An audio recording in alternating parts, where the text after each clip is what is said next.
રાજપીપળા નાગરિક બેંક દ્વારા mobile banking એપનું launching કરવામાં આવ્યું.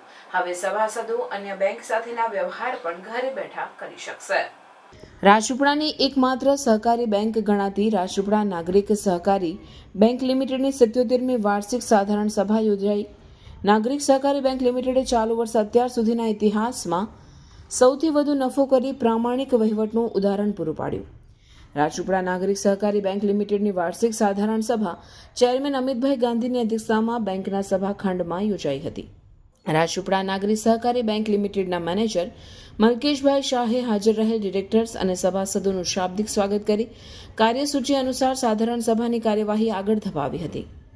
ડિરેક્ટર ડોક્ટર નિખિલભાઈ મહેતાએ આ વર્ષે સૌથી વધુ નફો કરવા બદલ સ્ટાફ અને સૌ સભાસદોને આભાર વ્યક્ત કર્યો હતો. નાગરિક બેંકો દ્વારા મોબાઈલ બેન્કિંગ એપનું લોન્ચિંગ કરવામાં આવ્યું હતું. હવે સભાસદો અન્ય બેંક સાથેના વ્યવહાર પણ ઘરે બેઠા કરી શકશે. બેંકનું એટીએમ પણ ટૂંક સમયમાં કાર્યરત થશે. આ જાહેરાતને હાજર તમામ સભાસદોએ વધાવી લીધી હતી.